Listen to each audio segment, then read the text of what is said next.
Откако сменија знаме и име, сега СДСМ најавуваа дека ќе ги спасувале националните интереси. По години безидејност и прифаќање на сите ултиматуми од соседите, председателот на опозицијската партија Венко Филипче нуди нова резолуција која наводно треба да биде гаранција за македонскиот идентитет.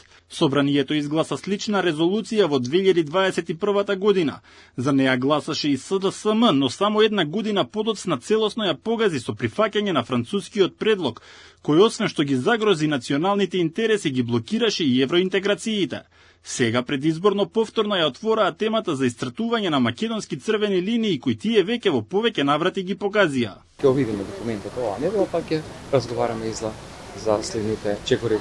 Ако има чесен пристап од страна на власта, во најмала рака ќе седнат и ќе разговараат. Дали на лидерска средба, дали во парламентот. Прашан зошто токму сега и зошто повторно резолуција, Филипче прстот го впери кон новинарите. Вели тие ги загрозувале националните интереси со нивните прашања и со темите кои ги третирале. Не се распродадени никако македонските национални интереси. Тоа е само една лажна кампања и сметам дека не треба да ја продолжувате, не треба да ги лажете граѓаните, поради тоа што тоа е сериозна работа со која што ги загрозувате националните интереси на државата.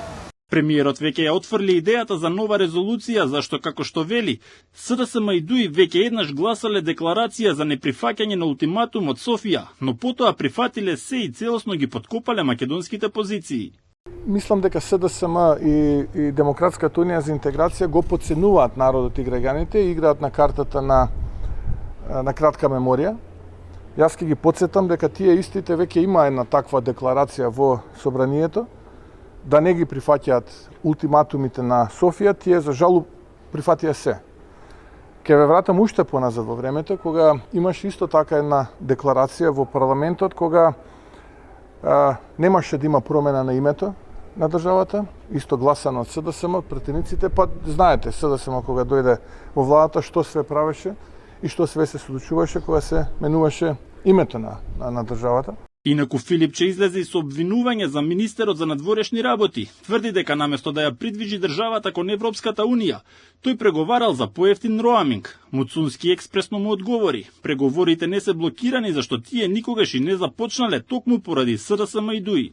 Зборувам и работам и за поевтин роаминг за македонските граѓани, но зборувам и за зачуван идентитет, достоинство и гордост. И да, не зборувам за виткање кичма за администратори, за договори под маса, за прифаќање уцени или ултиматуми.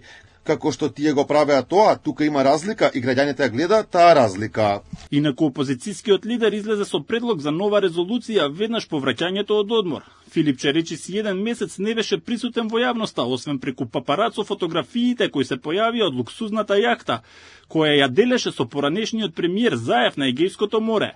Може би одморот бил работен, но таму сегашниот и бившиот лидер на СДСМ договарале како да ги заштитат македонските национални интереси или поверојатно колку толку да го ублажат неизбежниот пораз на престојните избори.